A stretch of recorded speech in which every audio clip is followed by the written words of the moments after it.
ஆனா சமீபத்தில் சங்கி கூட்டம் டெல்லியில ஒரு சர்வதேச ஏஐ மாநாட்டை நடத்தினாங்க. அந்த ஏஐ மாநாட்டில் என்னென்ன காமெடியெல்லாம் நடத்தினாங்கன்னு நான் உங்களுக்கு சொல்ல தேவையில்லை, நீங்களே பார்த்துருப்பீங்க.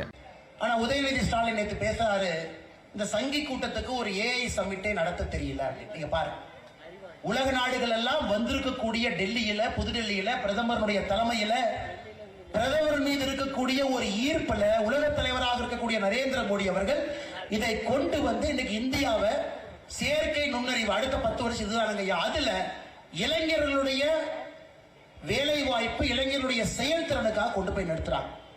ஆனா நள்ளிரவுல 12 மணிக்கு 1 மணிக்கு இன்ஸ்டாகிராம்ல லைக் போடுற உதயநிதி ஸ்டாலின் அவர்கள் ஏஐ சமிட்டை நடத்த தெரியல.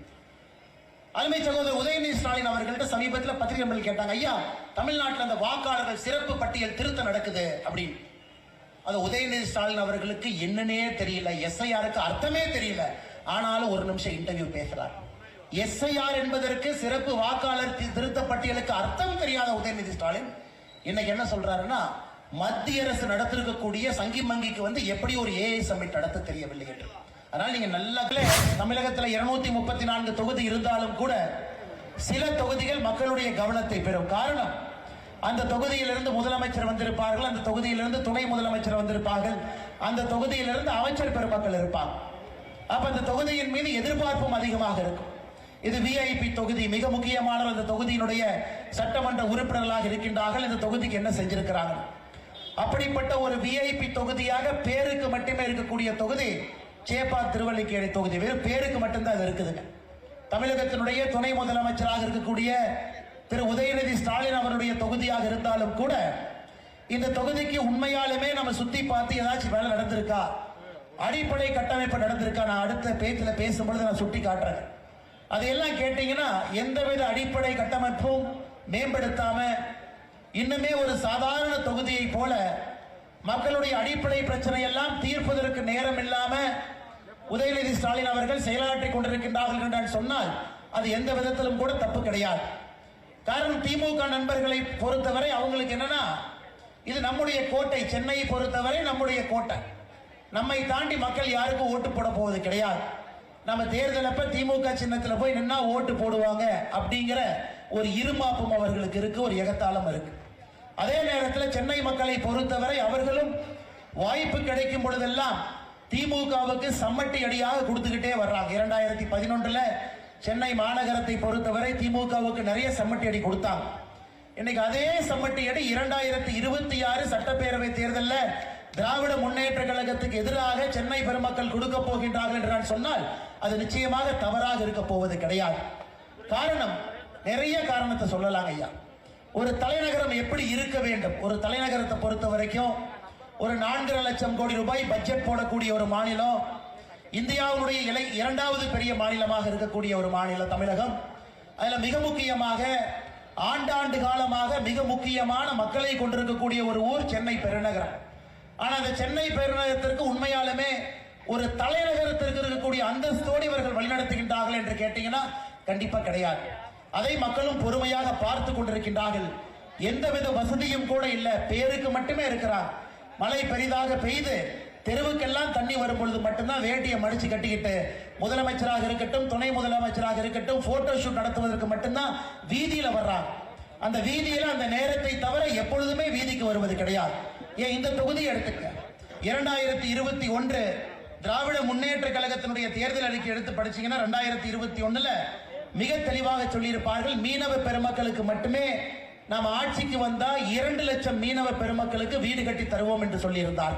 2021 தேர்தல் வாக்குறுதி. நான் மேடைக்கு வரும்பொழுது மேடையில் இருக்கக்கூடிய எல்லா தலைவர்களுக்கும் அன்பு பரிசாக ஒரு பெரிய மீனை பிடிச்சிட்டு வந்து கொடுத்தீங்க. அந்த அளவுக்கு மீனவர்கள் பெருமக்கள் அதிகமாக இருக்கக்கூடிய ஒரு தொகுதி சேப்பாக் தொகுதி. 25,000க்கும் மேற்பட்ட வாக்காளர் பெருமக்கள் மீன்பிடி தொழிலில் நேரடியாக ஈடுபட்டிருக்கின்றார்கள். இன்னைக்கு அந்த மீன்பிடி நண்பர்கள்ட்ட போய் எத்தனை பேருக்கு திராவிட முன்னேற்ற கழகம் ஆட்சிக்கு வந்த பிறகு கடந்த 4 ஆண்டு 11 மாதத்துல உங்களுக்கு வீடு கட்டி கொடுத்திருக்காங்கன்னு கேட்டீங்கன்னா கண்டிப்பா ஒருத்தர் 2 பேர் கூட கை தூக்க மாட்டாங்க. 2 லட்சம் எங்கே இருக்கிறது? துணை முதலமைச்சருடைய சொந்த தொகுதியாக இருக்கக்கூடிய சேப்பாக்கல எத்தனை பேருக்கு சேப்பாக்கம் தொகுதியில வீடு கட்டி கொடுத்திருக்காங்கன்னு நான் கேட்கிறேன். இன்னைக்கு தமிழகத்தில் எங்கே பார்த்தாலும் கூட கஞ்சா புழக்கம் என்பது பட்டி தொட்டி எல்லாம் பரவி கிடக்கிறது. ஏன்னா இத்தனை ஆண்டு காலமா கஞ்சா இருந்துச்சு இல்லைன்னு சொல்லிங்க, ஆனா இன்னைக்கு வீதிக்கு வந்திருக்கிறது. இன்னைக்கு அரசு பள்ளிக்கூடத்துக்கு போனேன்னா பள்ளிக்கூடத்தில் இருக்கு, மாணவர்களுடைய பையை சோதனை போட்டீங்கன்னா பையக்குள்ள இருக்கும் அளவுக்கு இன்னைக்கு இருக்கு. இன்னைக்கு கஞ்சா புழக்கத்தால பெரும் குற்றங்கள் தமிழகத்திலே அதிகமாகி கொண்டிருக்கிறது.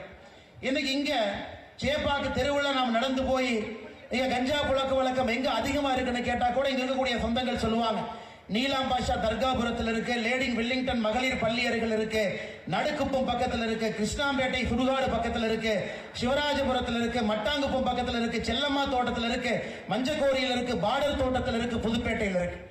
அந்த அளவுக்கு இன்னைக்கு தமிழகத்தில் கஞ்சாவுடைய தலைநகரமாக ஒரு பகுதி இருக்கான்னு கேட்டீங்கன்னா இன்னைக்கு சேப்பாக்கம் பகுதி கஞ்சா புழக்கத்தினுடைய தலைநகரமாக மாறி இருக்கு. இன்னைக்கு காவல்துறை நண்பர்கள் இருக்கிறாங்க, அவர்கள் குற்றம் சுமத்த விரும்பல. இத்தனை ஆண்டு காலமாக இருக்கக்கூடிய அதே காவல்துறை தான், புரட்சி தலைவி அம்மா அவர்களுடைய கைக்கு கீழே இருந்த அதே காவல்துறை அதிகாரிகள் தான். இன்னைக்கு பாரத பிரதமர் நரேந்திர மோடி அவர்கள் ரேடியோவில் மனதின் குரல் நிகழ்ச்சியில பேசும் பொழுது புரட்சி தலைவி அம்மா அவருடைய பிறந்த நாளுக்காக இன்னைக்கு அவர்களை பற்றி பேசியிருந்தார். அன்னைக்கு ஒரு வார்த்தையை சொல்லி இருந்தாங்க, எனக்கு பல ஆண்டுகளுக்கு முன்பு ஒரு பொங்கல் திருவிழா வந்த பொழுது புரட்சி தலைவி அம்மா அவர்கள் நம்முடைய பாரத பிரதமர் மோடி அவர்கள் சொல்லுகின்றார், இன்னைக்கு பொங்கல் திருவிழாவின் பொழுது என்னை அன்போடு தொலைபேசியில் அழைத்தார், சென்னைக்கு வரணும், பொங்கல் திருவிழாவில் எங்களுடைய வீட்டிற்கு வந்து நீங்கள் உணவருந்த வேண்டும் என்று சொன்னார். அப்பொழுது நான் குஜராத்தினுடைய முதலமைச்சராக இருந்தேன். அந்த அழைப்பை ஏற்றுக்கொண்டு அம்மா கிட்ட வந்து பொங்கல் அன்னைக்கு உணவருந்தேன். எனக்கு அம்மாவை பற்றி நினைக்கும் பொழுதெல்லாம் ஒரே ஒரு வாசகம் மட்டும்தான் ஞாபகத்துக்கு வருகிறது, எந்த அளவுக்கு சட்டம் ஒழுங்கு கட்டுக்கோப்பா வைத்திருந்தார், எந்த அளவுக்கு பெண்களுடைய கண்ணியம் இங்கே பாதுகாக்கப்பட்டது, எந்த அளவுக்கு பெண்கள் தைரியமா நடந்து போறாங்கன்னா பெண்கள் பின்னாடி திரும்ப பார்க்க வேண்டிய ஒரு அவஸ்தை அவங்களுக்கு இல்லை. இன்னைக்கு ஒரு பெண் நடந்து போறாங்கன்னா 5 மீட்டருக்கு ஒருக்கா பின்னாடி திரும்பி திரும்பி நடந்து போறாங்க. ஏன்? திரைப்பட நடிகராக இருக்கக்கூடிய திரு ரேவதி அவர்கள் நேத்து ஒரு இங்கே சொல்றாங்க, இன்னைக்கு சென்னை எனக்கு பயமா இருக்கு, எல்லா இடத்திலும் ஒரு சைக்கிள்ல சர்வசாதாரணமாக சுற்றி திரிந்த நான் இன்னைக்கு சென்னையில சில இடத்திற்கு செல்வதற்கே பயமா இருக்குன்னு திரைப்பட நடிகை திரு ரேவதி அவர்கள் சொல்றாங்க. ஆனா திமுக ஐடி 21 இருந்து 25 வரைக்கும் பாத்தீங்கன்னா குழந்தைகள் பெண்களுக்கு எதிரான பெருங்குற்றம் என்பது ஒரு ஆண்டும் கூட 8 விழுக்காடு அதிகரிச்சுக்கிட்டே இருக்கு. ஆனா சட்டசபையில முதலமைச்சர்கிட்ட கேட்டா ஒரே கேள்விதான், ஒரே பதில் தான் சொல்லுவார், இல்ல எங்கிட்ட ஆதாரப்பூர்வம் இருக்கு, நான் ஆதாரத்தை வெளியிடுறேன், நாங்கள் ஆட்சிக்கு வந்த பிறகு பெண்களுக்கு எதிரான குற்றம் குறைந்திருக்குன்னு ஆதாரத்தை வெளியிடுறேன். ஒரு வடிவேல் ஒரு படத்துல சொல்லுவார், இன்னைக்கு செவ்வாய்க்கிழமை அதனால நான் சண்டைக்கு போக மாட்டேன், இன்னைக்கு புதன்கிழமை அதனால சண்டைக்கு போக மாட்டேன், சட்டமன்றமே முடிஞ்சு போச்சு, எந்த ஆதாரத்தை எப்ப வெளியிட போறார்? கடந்த ஒரு வருட காலமாக தமிழகத்தினுடைய முதலமைச்சர் அவர்கள் சட்டமன்றத்தில் கொடுக்கக்கூடிய ஒரே ஒரு பதில், நான் ஆதாரத்தை வெளியிடுகின்றேன், நாங்கள் ஆட்சிக்கு வந்த பிறகு பெண்களுக்கு எதிரான குற்றங்கள் குறைந்திருக்கிறது என்று சொல்லுகின்றார். ஆனால் நாம் தொடர்ந்து ஆதாரம் கொடுத்துக்கிட்டு இருக்கிறோம். திராவிட முன்னேற்ற கழகம் ஆட்சிக்கு வந்த பிறகு பெண்களுக்கு எதிரான குற்றம் அதிகரித்திருக்குன்னு சொல்லிங்க இல்லையா, சராசரியாக 8 விழுக்காடு ஒரு வருடத்துக்குமே உயர்ந்து கொண்டிருக்கிறது. இந்த எந்த அளவுக்கு இன்னைக்கு தமிழ்நாடு அரசு எந்த அளவுக்கு அறிவாளிகளா இருக்கிறாங்கன்னா, மத்திய அரசுடைய NCRB என்கின்ற அமைப்புக்கு ஒரு ஆண்டு முடியும் பொழுது இங்க இருக்கக்கூடிய டேட்டாவை கொடுக்கணும், அப்பதான் அவங்க தொகுத்து ஒரு புத்தகத்தை வெளியிடுவார்கள். தமிழக அரசை பொறுத்தவரை 2023 இருந்து மத்திய அரசுக்கு அந்த டேட்டாவே கொடுக்கல. 2023, 24, 25 3 ஆண்டுகளும் கூட தமிழகத்தில் ஏற்படக்கூடிய குற்றங்களுடைய எண்ணிக்கையை ஒரு ஆண்டு மத்திய அரசு கொடுக்க வேண்டும். மத்திய அரசு NCRB என்கின்ற புத்தகத்தில் வெளியிடுவார். 2023 இருந்து அதை வெளியிட்டால் மக்கள் எல்லாம் கோவப்படுவாங்க, மக்கள் எல்லாம் காரி துப்பிவிடுவார்கள் என்று தெரிந்த பிறகு அந்த டேட்டாவையே கொடுக்காம மத்திய அரசை ஏமாற்றுவது மட்டுமல்ல, தமிழக மக்களையும் ஏமாற்றிக் கொண்டிருக்கின்றார். அதனால் வடிவேல் அவங்க செவ்வாய்க்கிழமை சண்டை போட மாட்டேன், வியாழக்கிழமை புதன்கிழமை சண்டை போட மாட்டாங்க மாதிரி முதலமைச்சர் அவர்கள் சொல்லி இன்னைக்கு சட்டப்பேரவையே முடிய போகின்ற நிலைமையில் நாம் நின்று கொண்டிருக்கின்றோம் அருமை சொந்தங்கள். அது மட்டும் இல்லை, இன்னைக்கு இந்த திருமலை பிரச்சார கூட்டத்தினுடைய வலிமை என்னன்னு யோசிச்சு பாருங்க. எந்த தொகுதியாக இருந்தாலும், எந்த VVIP தொகுதியாக இருந்தாலும் கூட மக்கள்கிட்ட சரியான முறையில் ஆட்சிக்கு எதிராக இருக்கக்கூடிய விஷயங்களை நாம் கொண்டு போய் சேர்த்தால் யாராக இருந்தாலும் மக்கள் தோற்கடித்து விடுவார்கள் என்பது தமிழக அரசியலுடைய சரித்திரம். எனக்கு நீங்க MLA-வா இருந்து வேலை செய்யினா உங்களை தோற்கடித்து 5 ஆண்டுகள்ல வீட்டுக்கு அனுப்பிடுவேன் என்று மக்கள் தொடர்ந்து ஒரு 5 ஆண்டுக்கு ஒரு முறை ஒரு நிறைய விஐபியை தோற்கடிக்கிறாங்க. ஆனால் இந்த முறை உதயநிதி ஸ்டாலின் அவர்கள் என்ன சேப்பாக்கத்துக்கு செஞ்சாருன்னு மட்டும் சொல்லுங்க. இந்திய அளவில் பிரச்சனைக்குரிய விஷயங்களை பேசி தமிழ்நாட்டு மக்களை அவமானப்படுத்துவது மட்டுமே அவருடைய குறிக்கோளா இருக்கு. சனாதன தர்மத்தை ஒழிக்கணும், டெங்கு, கொசு, மஸ்கிட்டோ பார், அது உச்ச நீதிமன்றம் வரைக்கும் போகும்.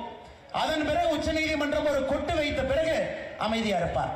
இன்னைக்கு உதயநிதி ஸ்டாலின் பேசுவதெல்லாம் ஆக்கப்பூர்வமாக இல்லை.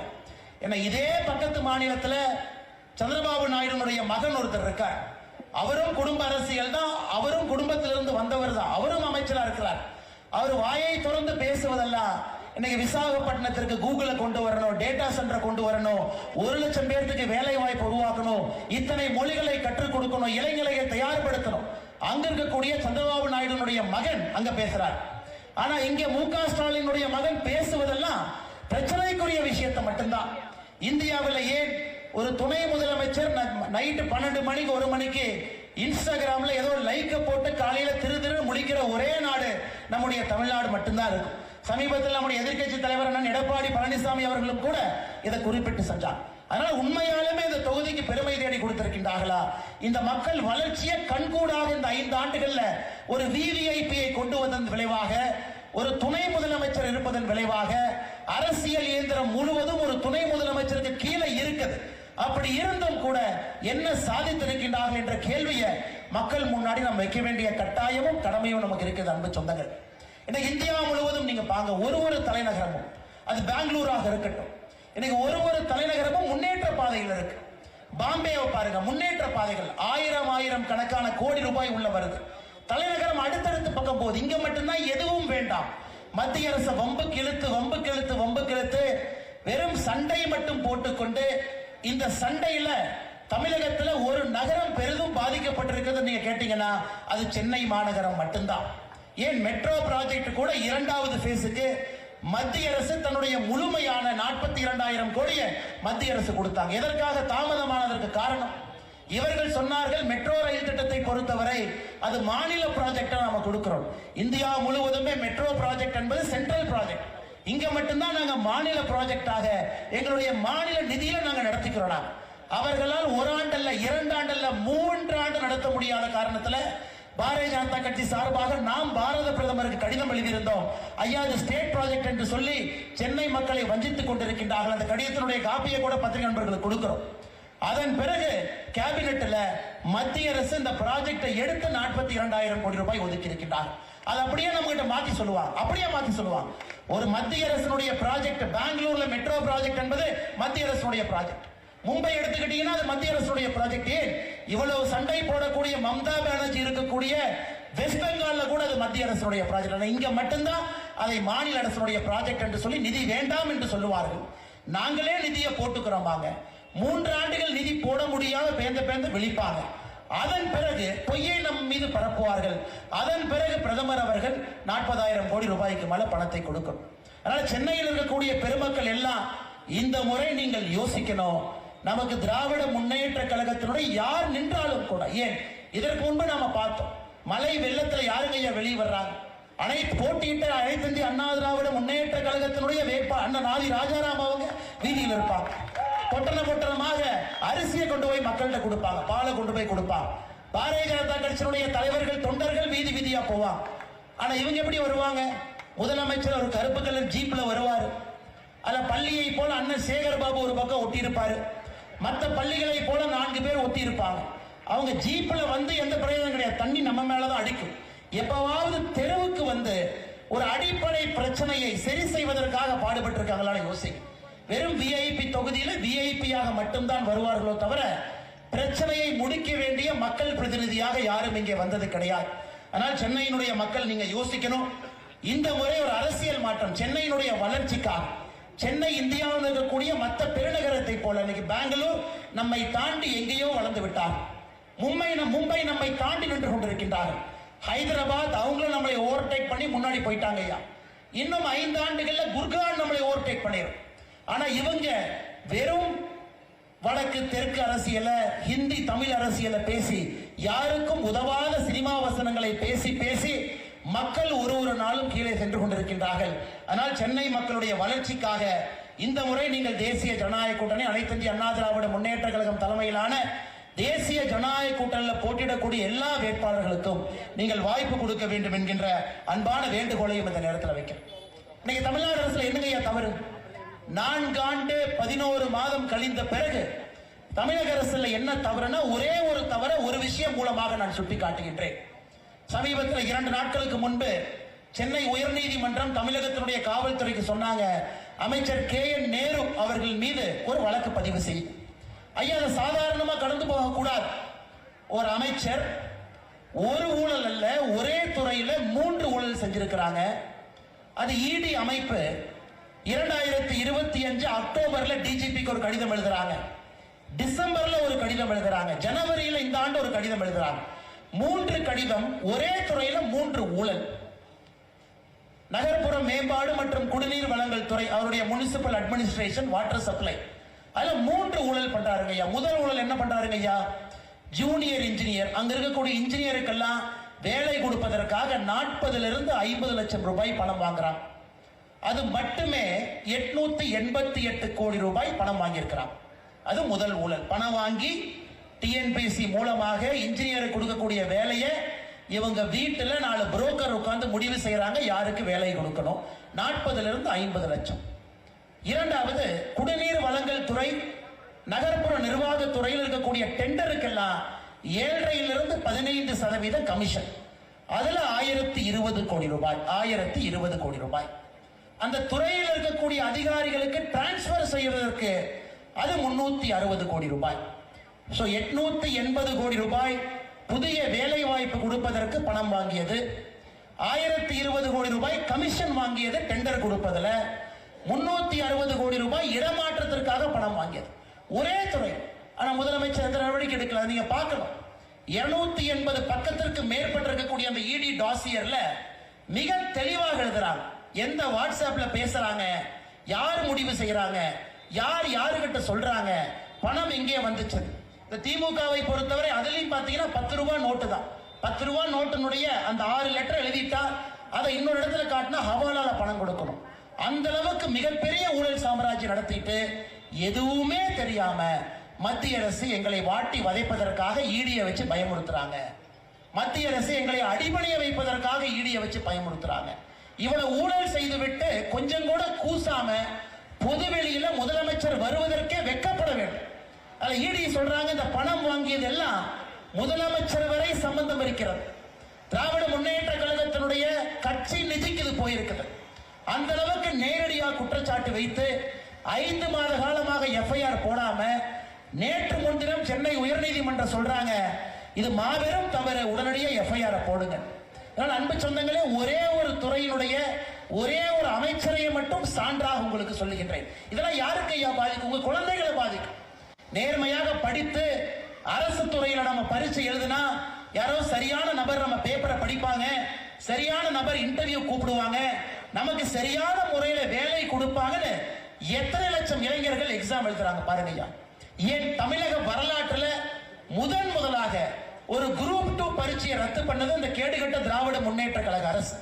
2 வாரத்துக்கு முன்னாடி ஞாயிற்றுக்கிழமை சுதந்திரத்திற்கு பிறகு தமிழகத்துல குரூப் 2 பரீட்சையை நம்ம நிறுத்தி வச்சதே கிடையாதுங்க ஐயா. பல ஆட்சிகள் வந்திருக்கின்றார்கள், பல ஆட்சிகள் சென்றிருக்கின்றார்கள். ஒரு குரூப் 2 பரீட்சை உங்களால் நடத்த முடியும். நடத்திய பரீட்சையிலும் கூட ஊழல். அப்ப யாரை பாதிக்குது? உங்க குழந்தைய பாதிக்குது. அரசை பொறுத்தவரை நேர்மையா இருக்கணும் ஐயா. அரசை பொறுத்தவரை அரசு பொய் சொல்லக்கூடாது. அரசு பொய் சொல்லக்கூடாது. இங்க இருக்கக்கூடிய தமிழ்நாடு பப்ளிக் சர்வீஸ் கமிஷனே பொய் சொல்லுதுன்னா இங்க இருக்கக்கூடிய இளைஞர்கள் எங்கீங்க ஐயா போவாங்க? எங்க போவாங்க? யாரின் மீது நம்பிக்கை வைப்பாங்க? அதனால் திராவிட முன்னேற்ற கழகத்தினுடைய ஆட்சியில தான் முதலாக அரசு பொய் சொல்லி பார்க்கிறோம். அரசே பொய் சொல்லு, ஒரு துறையிலும் பொய் சொல்லு, மிக தைரியமாக பொய் சொல்லு. நான் பொய் சொன்னா அதற்கு எந்த விலையும் கிடையாது, மக்கள் ஓட்டு போடத்தான் போறாங்க அப்படிங்கிற குருட்டு நம்பிக்கையில அவர்கள் நடந்து கொண்டிருக்கின்றார். அதனால்தான் நிச்சயமாக இந்த ஆட்சியை நீங்கள் வீட்டுக்கு அனுப்ப வேண்டிய கட்டாயமும் கடமையும் நமக்கு இருக்கு. நீங்க அனுப்பலைன்னா என்ன ஆனாங்க ஐயா? இந்த மாநிலத்தை பொறுத்தவரை இளைஞர்கள் வாழுகின்றதற்கு தகுதியான ஒரு மாநிலமாக இன்னும் 5 ஆண்டுகள் இருக்காதுங்க. 10,62,000 கோடி ரூபாய் கடன். கொஞ்சம் யோசிச்சு பாருங்க ஐயா. நம்ம வீட்டுல 1 லட்சம் ரூபாய் கடன் வாங்கினாவே பதறி போய் நிற்போம். அதை எப்ப கட்டுறது? யாராச்சும் வந்து கேட்பாங்க, கூனி குறுகி நிற்போம். கடங்கார வந்து காலையில் நின்னானா மூஞ்சியை முழிச்சுட்டு போகணும் வெட்கப்படக்கூடிய தமிழ் ஜனம் நாம். ஒரு கடனை வாங்கினாலும் கூட திருப்பி செலுத்த வேண்டும் என்று எவ்வளவு பொய் பேசாம கூசாம கடன் வாங்குறாங்கப்பா. ஆட்சிக்கு வந்த பொழுது 2021 4.5 லட்சம் கோடி ரூபாய் கடன். அப்படின்னா ஒரு தலைக்கு எவ்வளவுங்க? தமிழகத்தில் 2,25,00,000 ரேஷன் கார்டு இருக்கு. ஒரு ரேஷன் கார்டின் மீது 2,10,000 ரூபாய். ஒரு ரேஷன் அட்டை எடுத்தீங்கன்னா 2,10,000 ரூபாய் கடன் ரேஷன் அட்டையின் மீது. இன்னைக்கு திராவிட முன்னேற்ற கழகத்தினுடைய ஆட்சி வெளியே போகும் பொழுது 10,62,000 கோடி ரூபாய் கடன். ஐயா சுதந்திரம் எப்பங்க ஐயா வாங்கணும்? 1947 வாங்கணும். அரசியலமைப்பு சட்டம் 1950. முதல் தேர்தல் 1951-52. முதல் ஆட்சி அப்பிருந்தே கணக்கு போடுது. அங்கே இருந்து 2021 வரை 4.5 லட்சம் கோடி கடன். ஆனா இந்த 5 ஆண்டுகள்ல 10,62,000 கோடி கடன். அப்ப எவ்வளவு வாங்கியிருக்கிறாங்க ஐயா? 6 லட்சம் கோடி ரூபாய் கடன் வாங்கியிருக்கிறாங்க. சராசரியாக எவ்வளவு வாங்கியிருக்கின்றார்கள்? ஒரு ஆண்டுக்கு 1,20,000 கோடி ரூபாய் வாங்கியிருக்கிறாங்க. இன்னைக்கு இருக்கக்கூடிய ரேஷன் அட்டையின் மீது 4,82,000 ரூபாய் ஒரு ரேஷன் அட்டையின் மீது கடன். அடுத்து யார் ஆட்சிக்கு வந்தாலும் மிகப்பெரிய கஷ்டத்தை அந்த ஆட்சியாளர்கள் அனுபவிக்க போறாங்க. 10,62,000 கோடி கடனை ஒரு முதலமைச்சர் வந்து அந்த நாற்காலியில் அமர்ந்து வருடத்திற்கு 80,000 கோடி ரூபாய் அந்த கடனுக்கு வட்டி கட்டி அந்த கடனை திருப்பி கட்டி டாஸ்மார்க்கில் 55,000 கோடி வரக்கூடிய வருமானம் அதையும் சரி பண்ணி எப்படி ஒரு ஆட்சி நடத்த முடியும்? இந்த 5 ஆண்டுகள்ல 20 ஆண்டு காலம் பின்னாடி தமிழ்நாடு எடுத்துட்டு போயிருக்கிறாங்க ஐயா. 20 ஆண்டு காலம் பின்னாடி. வரலாறு மன்னிப்பது மட்டுமல்ல, தாய்மார்கள் மன்னிக்க கூடாது. எந்த காரணத்திற்கும் கூட தாய்மார்கள் ஏன் மன்னிக்க கூடாதுனாங்க ஐயா? இந்தியாவில் எந்த மாநிலமும் 8 லட்சம் கோடி அப்படிங்கிற கடனையே தாண்டல. தமிழ்நாடு இன்னைக்கு 10,62,000 கோடி கடன். ஒரு ரேஷன் அட்டையின் மீது நான் ஏற்கனவே சொன்னது போல 4,82,000 ரூபாய். இன்னைக்கு பாக்குற திமுக காரங்க இதே பகுதியில் சேப்பாக்கம் பகுதியில் வீடு வீடா போயிட்டு இருக்கிறாங்க. இந்த மாநில அரசு ஃப்ராடு பண்ணி திமுக கட்சிக்காரங்கிட்ட லிஸ்ட் கொடுத்துட்டாங்க. நீங்க சிந்தாதிரிப்பேட்டை போறீங்களா? இந்த பெண்களுக்கெல்லாம் 5,000 ரூபாய் கொடுத்துருக்காங்க, நீ போய் ஸ்டிக்கர் ஒட்டிக்கணும். இன்னைக்கு திமுக நண்பர்கள் என்ன பண்றாங்கன்னா வீடு வீடா போய் அம்மா 5,000 வந்துச்சா, ஏதோ இவர் ரிசர்வ் பேங்க்ல உட்காந்து பிரிண்ட் அடிச்ச மாதிரி 5,000 வந்துச்சா, 5,000 வந்துச்சா, அடுத்ததான் வேணுமான்னு கேளுங்க, அடுத்து வேணுமா, பையனுக்கு வேலை வேணுமா, அதை ஃபில் பண்ணி கொடுங்க. எவ்வளவு பெரிய ஃப்ராடு பாரு. அருமை சொந்தங்களே, சரி, திராவிட முன்னேற்ற கழகத்தினுடைய ஆட்சியில கடந்த 32 மாசத்துல நம்முடைய தாய்மார்களுக்கு 1,000 ரூபாய் கொடுக்குறீங்க. ஒரு கணக்கு வச்சுக்கலாம். 32 மாசத்துக்கு 1000னா 32,000. பொங்கல் தொகுப்பு எவ்வளவு கொடுத்திருக்கிறீங்க? ஒரு முறை 3,000, இந்த முறை 2 பொங்கலுக்கு 1,000.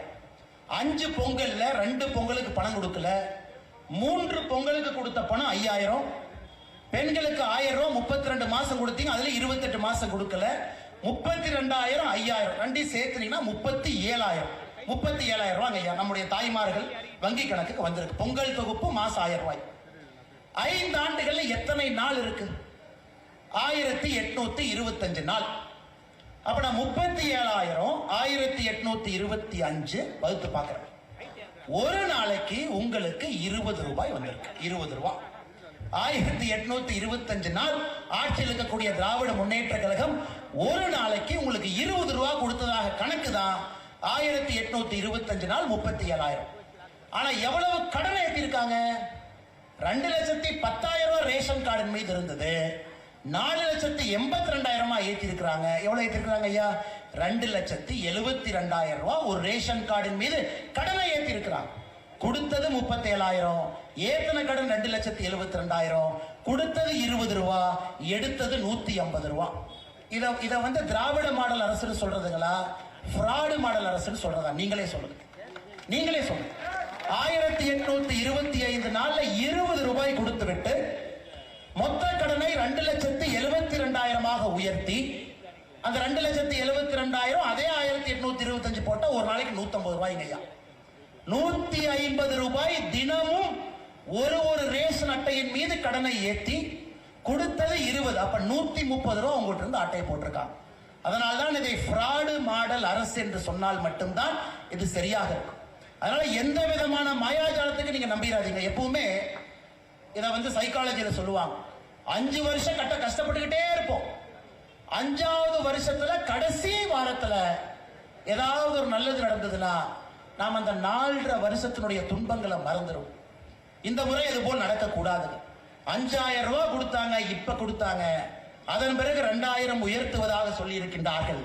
இது வாய்ப்பேச்சாக செய்திருக்கின்றார்கள், உங்கள் எல்லோருக்குமே தெரியும். அதனால் தாய்மார்கள் நீங்க தெளிவா இருக்கும். அடுத்த ஆட்சிக்கு யார் வரலாம்? நிறைய பேர் இருக்கிறாங்க. நமக்கு எந்த கட்சியின் மீது யாருக்கு தனிப்பட்ட சண்டை இல்லைங்க. நமக்கும் திரு விஜய் அவர்களுக்கும் வாய்க்கால் சண்டை இல்லை, நமக்கும் அண்ணன் சீமான் அவர்களுக்கும் சொத்து பிரச்சனை இல்லை, மேடையில் இருக்கிறவங்களுக்கு எல்லாம். நான் கேட்பது, அடுத்து ஆட்சியில் இருக்கிறவங்க எப்படி இருக்கும்? ஆட்சியில் இருப்பவர்கள் ஆள தகுதியானவர்கள் ஆட்சிக்கு வரணும். அந்த பொறுமை இருக்கணும், மக்களுடைய பிரச்சனையை தெரிஞ்சிருக்கணும், அடிப்படையில் அந்த கட்சிக்கான கட்டமைப்பு இருக்கணும். ஒரு முதலமைச்சர் நாற்காலில் உட்கார்றாங்கன்னா, ஐயா சேப்பாக்கம், ஐயா சிந்தாதிரிப்பேட்டைனா, ஓ இதுதான் சிந்தாதிரிப்பேட்டையில பிரச்சனையா? அதனாலதான் கர்ம வீரர் காமராஜர் ஐயாவை பற்றி சொல்லுவார்கள், ஆட்சிக்கு வருவதற்கு முன்பே தமிழகத்தை 2 முறை நடந்தவர் என்று சொல்வார்கள். ஆட்சிக்கு வருவதற்கு முன்பே காமராஜர் ஐயா 2 முறை தமிழ்நாட்டை சுற்றி பார்த்தார். அதனால அந்த முதலமைச்சருடைய நாற்காலிக்கு ஒரு கோப்பை போச்சுன்னா, ஒரு ஃபைல் போகுதுன்னா, ஒரு கோப்பு போகுதுன்னா, அந்த ஃபைலை பார்த்தோன்னே அவர்களுக்கு தெரியும் அந்த பகுதியில் யார் இருப்பாங்க, பாலத்தை இப்படி கட்டினா என்ன பிரச்சனை வரும். ஒரு முதலமைச்சருக்கு அந்த அளவுக்கு தெரிந்திருந்தால் மட்டும்தான் அகண்ட நிலப்பரப்பாக இருக்கக்கூடிய நம்முடைய தமிழகத்தை, 8.5 கோடி மக்கள் இருக்கக்கூடிய இந்த நிலப்பரப்பை ஆள்வதற்கு அந்த முதலமைச்சருக்கு தகுதி அந்த நாற்காலியிலிருந்து தெரிந்திருக்க வேண்டும். அதனாலதான் நான் யார் மீதும் தனிப்பட்ட விமர்சனமோ குற்றச்சாட்டோ வைக்கல. ஆனா இன்னைக்கு முதலமைச்சர் வேட்பாளராக இருக்கக்கூடிய எத்தனை பேர் வீட்டை விட்டு முதல்ல வெளியே வந்திருக்கின்றார், தெருவுக்கு இறங்கி இருக்கிறார். ஒரு தெருவனுடைய பிரச்சனை அவர்களுக்கு தெரியும். ஒரு மீனவர் குப்பம் என்று சொன்னால் எத்தனை மீனவர் குப்பத்துக்கு போய் உட்கார்ந்து மீனவ நண்பர்களோடு உணவு அருந்தி இருக்கிறார். இந்த சாலையை பழுது பார்க்கணும், இங்கே பாலத்தை போடணும், இங்க மாத்தணுங்க ஐயா, மெட்ரோ ஜங்ஷனை மாத்தணும்னா முதலமைச்சருக்கு தெரியலனா அதிகாரிகள் தான் ஆட்சி செய்வார். தமிழகத்தில் நீங்க நல்லா யோசிச்சு பாருங்க, இன்னைக்கு ஆள தகுதியானவர்கள் யார்? இன்னைக்கு யார் இருக்கா? ஆள்வதற்கு யாருகிட்ட கட்டமைப்பு இருக்கு? யார் வந்தால் மக்களுடைய பிரச்சனையை சரி செய்வார்கள் என்று நீங்கள் வாக்களிக்க வேண்டும். இல்லாட்டி என்ன ஆகுனாங்க ஐயா, பேய் வேண்டான்னு பிசாச கல்யாணம் பண்ண மாதிரி ஆயிரும். எனக்கு பேய் வேண்டாம், திராவிட முன்னேற்ற கழகத்தினுடைய ஆட்சி பேய் வேண்டாம் என்று சொல்லி மாற்றத்திற்காக ஓட்டு போறேன் பிசாச போய் கல்யாணம் பண்ணிடக்கூடாது. ஆனால் மறுபடியும் சொல்லுகின்றேன், யார் மீதும் நாம் குற்றச்சாட்டு வரல, தகுதிப்படுத்திக்கிட்டு வாங்க, யாரையும் வேண்டாம் என்று சொல்லு. அரசியல் என்பது 5 ஆண்டு 10 ஆண்டு 15 ஆண்டு கீழே மக்களோடு மக்களாக நின்று, வேர்வையோடு வேர்வையாக நின்று, அவமானப்பட்டு அடிபட்டு ரத்தம் சிந்தி அதில் ஒரு தலைவன் முளைத்து மேலே வருகின்றான் இல்லைங்களா? அந்த தலைவன் இந்த மக்களை ஆளுவதற்கான தகுதி அந்த தலைவனுக்கு இருக்கு. ஆனால் மற்ற எந்த தலைவராக இருந்தாலும் தகுதிப்படுத்தி கொண்டு வாருங்கள். தகுதிப்படுத்தாம வந்து மாற்றம் என்று சொன்னீங்கன்னா தமிழ்நாட்டு மக்கள் அவ்வளவு எளிதாக வாக்கை கொடுத்து விட மாட்டார்கள், அவ்வளவு எளிதாக ஏமாந்து விட மாட்டார்கள். அதனால்தான் அருமை சொந்தங்களே, இந்த ஃப்ராடு மாடல் ஆட்சி நமக்கு வேண்டாம், இது தூக்கி எறியப்பட வேண்டும். இன்னைக்கு நீங்க பாருங்க, இன்னைக்கு என்ன நடக்குது? உதயநிதி ஸ்டாலின் இன்னைக்கு காலையில கோயம்புத்தூர் பொள்ளாச்சி பக்கத்துல இருந்தங்க ஐயா, அங்கே உதயநிதி ஸ்டாலின் அவர்களை பார்த்தேன். அவருடைய மீட்டிங் அங்க நடந்துகிட்டு இருக்கு. திரு மு.க. ஸ்டாலின் அவர்கள் அவங்கள ஒரு பக்கம் சுத்திக்கிட்டு இருக்கிறாங்க. திடீர்னு திமுகவின் மீது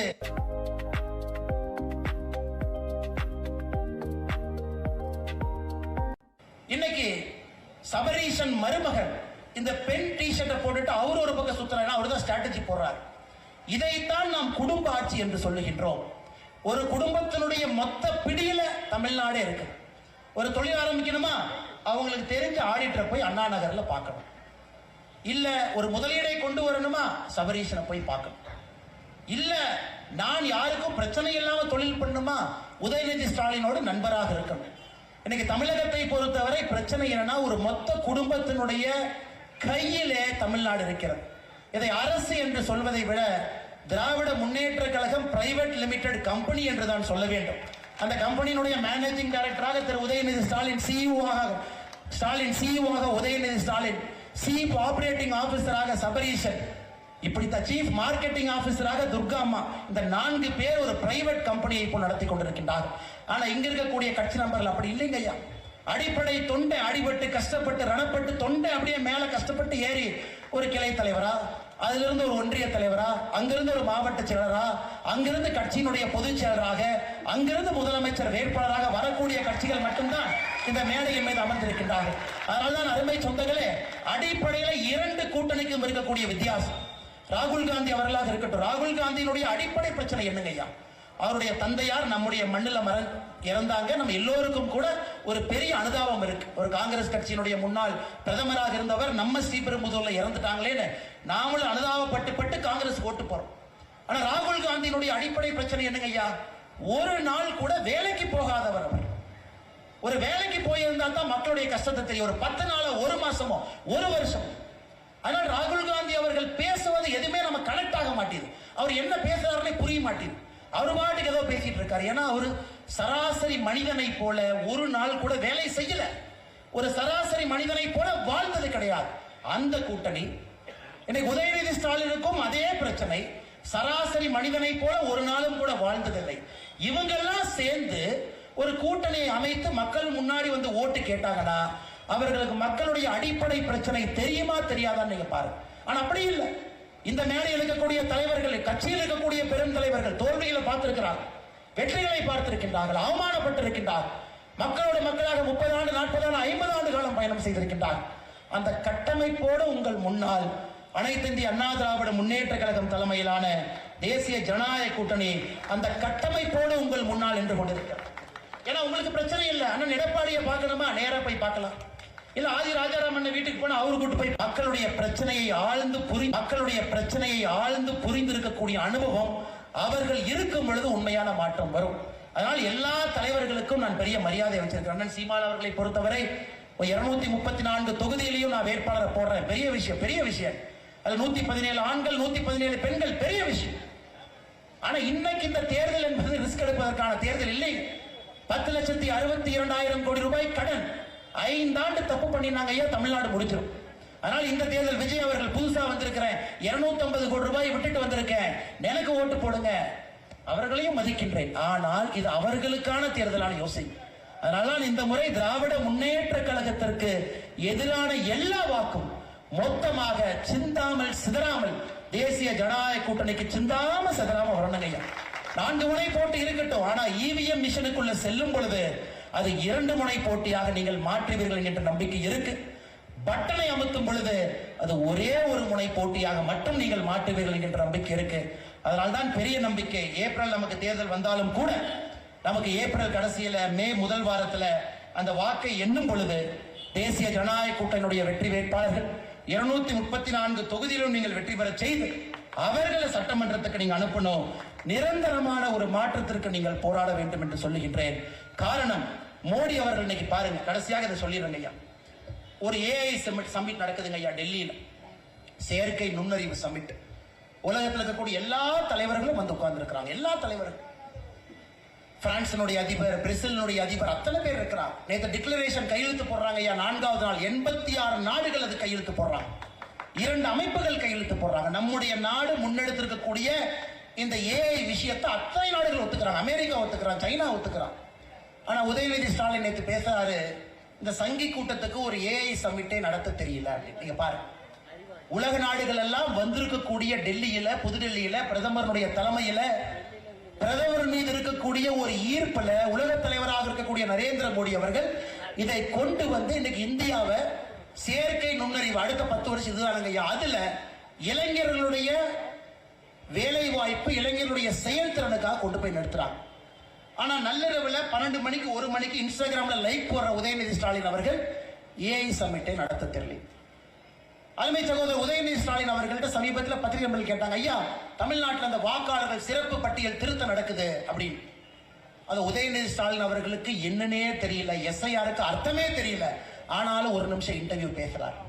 எஸ்ஐஆர் என்பதற்கு, சிறப்பு வாக்காளர் திருத்த பட்டியலுக்கு அர்த்தம் தெரியாத உதயநிதி ஸ்டாலின் இன்னைக்கு என்ன சொல்றாருன்னா, மத்திய அரசு நடத்திருக்கக்கூடிய சங்கி மங்கிக்கு வந்து எப்படி ஒரு ஏஐ சமிட் நடத்த தெரியவில்லை என்று. அதனால நீங்க நல்லா கவனிங்க ஐயா. ஒரு படிப்புக்கு மரியாதை கொடுங்க, எப்படி கஷ்டப்பட்டு வந்திருக்கிறாங்களோ அதற்கு மரியாதை கொடுங்க, உங்களுக்காக பணி செய்யக்கூடிய தலைவர்களுக்கு மரியாதை கொடுங்க. இதையெல்லாம் கொடுத்து வீதி வீதியாக நாம பிரச்சாரம் பண்ண, நம்ம தொண்டர்கள் பெரும் அளவில் இருக்கிறேன். இனி நம்முடைய கடமை. எடப்பாடி அண்ணன் 189 தொகுதி போயிட்டார். பாரதிய ஜனதா கட்சியினுடைய மாநில தலைவர் நயினார் அண்ணா அவர்கள் 39 மாவட்டத்துக்கும் போயிட்டு வந்துட்டார். மோடி அவர்கள் ஏற்கனவே வந்துட்டாங்க. 1ஆம் தேதி, 6ஆம் தேதி, 11ஆம் தேதி அவங்களும் 3 முறை வர்றாங்க.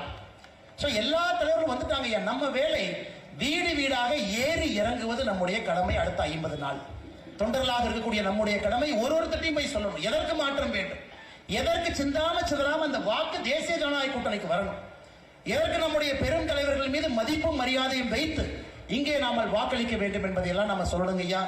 நிச்சயமாக நீங்கள் செய்வீர்கள் என்கின்ற முழு நம்பிக்கையோடு சாயங்காலம் இன்னைக்கு 2020 மேட்ச் இந்தியா சவுத் ஆப்பிரிக்கா ஆடுறாங்க. அதையெல்லாம் தாண்டி ஒரு தெருமுனை பிரச்சார கூட்டத்திற்கு நான் வரணும். நம்முடைய தலைவர்கள் பேசுவதை நம்ம கேட்கணும். மேடையில் நமக்கு இடமில்லை, நாம் கீழே தொண்டர்களாக இருந்தாலும் கூட எல்லோரும் தொண்டர்களாக ஒரு இடத்தில் அமர்ந்து ஒரு அற்புதமான தெருமுனை பிரச்சார கூட்டத்தில் பூத் அளவில் நாம் எல்லாம் கலந்து பேசிக் கொண்டிருக்கின்றோம். அதனால் நிச்சயமாக நாளை நம்முடையதுதான், மாற்றம் நம்முடையதுதான், வருகின்ற தேர்தல் நம்முடையதுதான், ஆட்சியும் நம்முடையதுதான். நம்முடைய முதலமைச்சர் வேட்பாளராக இருக்கக்கூடிய இதற்கு முன்பு முதலமைச்சராக இருந்த அண்ணன் எடப்பாடி பழனிசாமி அவர்கள் முதலமைச்சராக வருவதற்கு எல்லா தகுதியும் பெற்றிருக்கின்றார். அவர் பின்னால் நிற்க வேண்டிய கட்டாயமும் கடமையும் இந்த நேரத்தில் நமக்கு இருக்கு. காரணம், தனித்தனியாக ஓட்டு போட்டாலும் கூட இந்தியாவை பொறுத்தவரை யார் முதலமைச்சர் யார் பிரதமர் என்று பார்த்து ஓட்டு போடக்கூடிய பழக்கம் நமக்கு இருக்கு. தனித்தனியாக தான் ஓட்டு போடுவோம், எம்எல்ஏ ஓட்டு போடுவோம். இருந்தும் யார் பிரதமராக வருவார்கள், யார் முதலமைச்சராக வருவார்கள் என்று. அதனால் யார் முதலமைச்சராக வருவார்கள் என்கின்ற பார்வையை நமக்கு இருக்கணும். யார் நம்முடைய தொகுதியில எம்எல்ஏக்களாக வருவார்கள் என்கின்ற பார்வை இருக்கணும். அதனால எம்எல்ஏக்களாக நம்முடைய தேசிய ஜனநாயக கூட்டணி எல்லோரும் வரணும். நம்முடைய முதல்வராக அண்ணன் எடப்பாடி பழனிசாமி அவர்கள் 2026 தேர்தலில் வரணும். அதற்கு நாம் எல்லோரும் சேர்ந்து கடுமையாக உழைப்போம் என்று சொல்லி இந்த அற்புதமான தெருமுறை பிரச்சார கூட்டத்தை நடத்தி கொண்டிருக்கக்கூடிய பாரதிய ஜனதா கட்சியினுடைய எல்லா அன்பு சொந்தங்களுக்கும், அதே நேரத்தில் மேடையின் மீது இருக்கக்கூடிய தேசிய ஜனநாயக கூட்டணி எல்லா அன்பு தலைவர்களுக்கும் நேரம் கொடுத்து இங்கே வந்ததற்கும், குறிப்பாக நம்முடைய பொதுமக்கள், பத்திரிகை நண்பர்கள், இந்த பகுதியினுடைய எல்லா சாதாரண மக்கள் வந்திருக்கிறாங்க. ஆட்டோ டிரைவர் என்ன, கடை வைக்கிறவங்க, கடையெல்லாம் நிறுத்திட்டு எல்லோரும் வந்திருக்கின்றார்கள். உங்களுடைய பாதத்தை தொட்டு வணங்கி என்னுடைய நன்றியை உரித்தாக்கிக் கொள்கின்றேன். நன்றி, வணக்கம். பாரத்